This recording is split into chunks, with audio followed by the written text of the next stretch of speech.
मेरा अंडा बिल्कुल भी सुरक्षित नहीं, मगर फिलहाल मुझे इधर ही रुकना चाहिए क्योंकि बारिश का कुछ पता नहीं, बारिश किसी भी समय हो सकती है और इसके अलावा मेरे पास कोई चारा भी नहीं।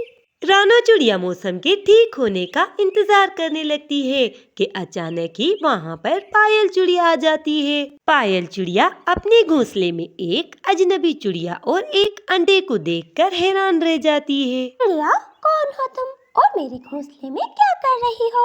ऐसे एकदम अपने पीछे अचानक से एक चिड़िया को देखकर रानी चिड़िया कुछ घबरा सी जाती है। मेरा नाम रानू है और मैं यहाँ से थोड़ी ही दूर एक पेड़ पर रहती हूँ। तेज तूफान के कारण मेरा घोंसला टूटकर जमीन पर गिर गया। बड़ी मुश्किल से मैं अपने अंडे को यहाँ तक लाई हूँ। अब मेरा कोई और ठिकाना भी नहीं है। क्या मैं अपने अंडे को आपके घोंसले में रख सकती हूँ? देखो रानू बहन, तुम अपने अंडे को मेरे घोंसले में रख तो सकती हो, मगर तुम देख तो सकती हो कि मौसम कितना खराब है। बारिश किसी भी समय हो सकती है। मेरा घोंसला भी पक्का नहीं है। बारिश में भीगने के कारण तुम्हारे अंडे को नुकसान पहुंच सकता है, इसीलिए तुम्हें जल्द से जल्द पक्के घोंसले की तलाश करनी होगी। पायल चिड़िया की ये बात सुनकर रानो चिड़िया बहुत ज्यादा चिंतित हो जाती है। के तो तुम ठीक रही हो पायल बहन, मैं कोशिश करती हूँ, शायद मुझे अपने अंडे के लिए कोई पक्का घोंसला मिल जाए। मगर वो ही हुआ जिसका डर था। थोड़ी ही देर में तेज बारिश शुरू हो जाती है। उड़ते हुए रानो चिड़िया को एक बहुत बड़ा और सुंदर सा घोंसला दिखाई देता है। रानो चिड़िया जल्दी से उस घोंसले के अंदर आ जाती है। वो घोंसला अंदर से बहुत बड़ा और मजबूत दिखाई दे रहा था।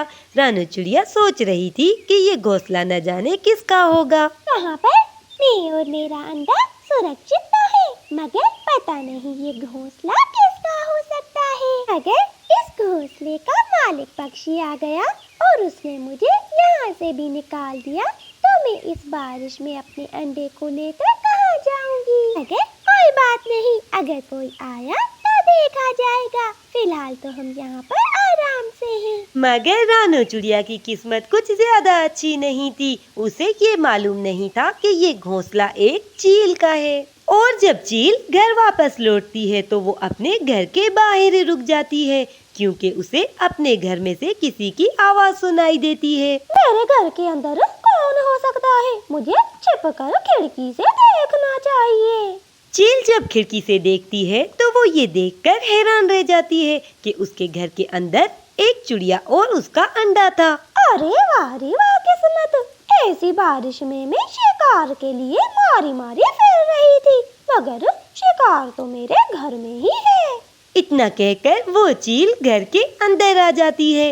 रानो चिड़िया एक चील को देखकर डर जाती है। रानो चिड़िया उड़ती है और वो खिड़की की तरफ बढ़ती है, मगर वो कुछ सोचकर वापस घोंसले में आकर बैठ जाती है। चिड़िया, तुम्हारे पास मौका बहुत अच्छा था, मगर तुम यहाँ से भागी क्यों नहीं? अगर तुम चाहती तो खिड़की के रास्ते बाहर जा सकती थी। चील, मैं एक माँ हूँ और मैं अपने बच्चे को मुसीबत में छोड़कर नहीं जा सकती थी। अगर तुम चाहो तो मुझे खा लो, मगर मेरे अंडे को कुछ मत कहना। रानो चिड़िया चील से अभी इतना कहती है कि उसका अंडा हिलने लगता है और रानो चिड़िया का अंडा टूट जाता है, जिसमें से एक सुंदर सा बच्चा निकलता है। रानो चिड़िया अपने अंडे में से बच्चा निकलता देखकर बहुत खुश होती है और उसे प्यार से सहलाने लगती है।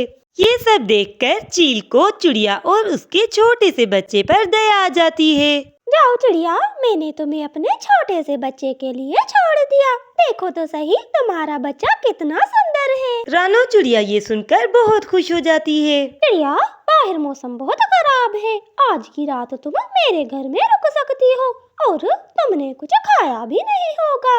चील दी, तुम्हारा बहुत बहुत धन्यवाद, तुम तो बहुत दयालु हो। मैं तो बिला वजह तुमसे डर रही थी। फिर इसके बाद वो चील अपने घर में कुछ रखे हुए फल रानो और उसके बच्चे को दे देती है और फल खाने के बाद चिड़िया और उसका बच्चा आराम से चील के घोंसले में ही सो जाते हैं और फिर सुबह हो जाती है। चील दी, आपका बहुत बहुत धन्यवाद, आपने मेरी बहुत मदद की। मैं आपका ये एहसान कभी नहीं भूलूंगी। रानो, कोई बात नहीं, मुझे भी खुशी है कि मैंने जिंदगी में कोई तो अच्छा काम किया। मौसम भी साफ हो चुका था। रानो चिड़िया नया ठिकाना ढूंढने अपने बेटे के साथ वहाँ से निकल पड़ती है। रानी चिड़िया के पास कोई काम न था, इसीलिए वो हर समय परेशान ही रहती थी। जंगल के सारे पक्षी अपने अपने कामों में लगे हुए हैं और एक मैं हूँ जो सारा दिन घर में बैठे बैठे बोर होती हूँ। मुझे भी अपना कोई ना कोई काम शुरू कर ही लेना चाहिए। घर में करूँ भी तो क्या करूँ, ऐसा कौन सा काम है जो मैं अच्छे से कर सकती हूँ। और फिर रानी चिड़िया के दिमाग में एक आइडिया आ जाता है। सर्दियों का मौसम है और मैं समोसे बहुत अच्छे बनाती हूँ। जंगल में और कोई भी समोसों का काम नहीं करता। बस तो फिर ठीक है, मैं आज से ही समोसे बेचने का काम शुरू कर देती हूँ। इसके बाद रानी चिड़िया घर पर ही समोसे बनाना शुरू कर देती है और वो समोसे लेकर जंगल के बड़े पेड़ के नीचे बैठ जाती है। फिर धीरे धीरे जंगल के पक्षी रानी चिड़िया से समोसे खरीदने लगते हैं। रानी चिड़िया समोसे बड़े मजे के बनाती थी, इसीलिए जल्दी उसके सारे समोसे बिक जाते हैं। रानी, तुमने जंगल में समोसे बनाकर बेचने का बहुत अच्छा काम किया है, क्योंकि यहाँ पर और तो कोई समोसे बेचता नहीं और मुझे समोसे बहुत पसंद है। पायल बहन, बहुत बहुत शुक्रिया कि तुम्हें मेरे समोसे पसंद आए, क्योंकि वैसे भी मेरे पास और कोई काम धंधा तो था नहीं, इसीलिए मैंने सोचा क्यों ना गर्मा गर्म समोसे बनाए जाए। अब तो रानी चिड़िया का काम बहुत अच्छा चलने लगा था, इसीलिए रानी बहुत ज्यादा खुश थी। सारे समोसे खत्म होने के बाद रानी चिड़िया घर वापस आ जाती है। कल मैं कुछ और ज्यादा समोसे बनाऊंगी, क्योंकि अब मेरा काम बहुत अच्छा चलने लगा है और मैं बहुत से पैसे जमा करके अपनी समोसा दुकान बनाऊंगी। रानी चिड़िया का काम तो चल निकला था, मगर जंगल में दूसरे पक्षी भी थे जिनका काम पूरी तरह से रुक चुका था। उसी जंगल में कालू कौवे की एक सब्जियों की दुकान थी जिस पर बिल्कुल भी रश न था। मेरा धंधा तो चौपट हो चुका है, मगर उस छोटी सी चिड़िया के पास हर वक्त रश लगा रहता है। मैं ऐसा करता हूँ, अपनी सब्जी की दुकान बंद करके समोसे बेचना शुरू कर देता हूँ। इधर एक दिन रानी चिड़िया को समोसे बेचते हुए काफी देर हो जाती है और अचानक से बारिश भी शुरू हो जाती है। अरे अरे, ये क्या हो गया? इतनी तेज बारिश, मुझे तो ठंड लग रही है, मुझे अभी घर जाना होगा। रानी चिड़िया घर की तरफ चल देती है, मगर बारिश बहुत तेज थी, वो पूरी तरह भीग जाती है। रानी चिड़िया बारिश में भीगने की वजह से बीमार हो जाती है। अच्छी, मेरी तबीयत तो बहुत ज्यादा खराब हो गई है, लगता है मैं अब कुछ दिन काम पर नहीं जा पाऊंगी।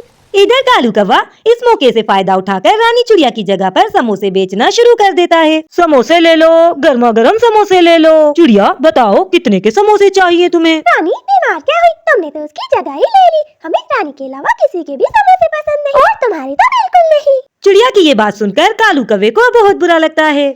मुझे लगता है ये पक्षी मेरे हाथों के समोसे बिल्कुल नहीं खरीदेंगे, क्योंकि इन्हें तो सिर्फ रानी चिड़िया के समोसे ही पसंद हैं। और फिर कुछ दिन यूं ही गुजर जाते हैं। रानी चिड़िया बिल्कुल ठीक हो जाती है और वो फिर से समोसे बेचना शुरू कर देती है। मगर कालू कौवे को ये सब कुछ बर्दाश्त नहीं हो रहा था। वो अपने कुछ दोस्त लेकर रानी चिड़िया के पास पहुंच जाता है। रानी, मैं तुम्हें समझाने आया हूँ कि तुम ये काम बंद कर दो, क्योंकि अब मैं समोसों का काम करने वाला हूँ। कालू भैया, आप समोसों का काम करना चाहते हैं तो करें, मगर आप मुझे अपने काम से मना क्यों कर रहे हैं? मैं अपना काम बंद नहीं करूँगी। चिड़िया की ये बात सुनकर कालू को गुस्सा आ जाता है। वो अपने दोस्तों के साथ मिलकर रानी के सारे समोसे जमीन पर गिरा देता है। उसके सारे समोसे मिट्टी में मिल जाते हैं। ये देखकर रानी को बहुत दुख होता है। चिड़िया, और अगर अब भी तुम न मानी तो हम तुम्हारा वो हाल करेंगे जो तुम याद रखोगी। इतना कहकर वो दुष्ट कौवा और उसके दोस्त वहाँ से चले जाते हैं। रानी चिड़िया ने तो अब समोसों का काम छोड़ दिया था, इसीलिए सारे पक्षी अब कालू कौवे से ही समोसे खरीदने लगे। रानी चिड़िया के पास समोसों का काम करते हुए अब बहुत सारे पैसे जमा हो चुके थे, इसीलिए वो सोच रही थी कि अब उसे नया काम शुरू करना चाहिए। मैं चिंता क्यों कर रही हूँ? अब मेरे पास इतने पैसे तो जमा हो ही गए हैं कि मैं एक बहुत बड़ी पिज्जा शॉप खोल सकूँ। और फिर रानी चिड़िया रानी पिज्जा शॉप के नाम से एक बहुत बड़ी दुकान खोल लेती है।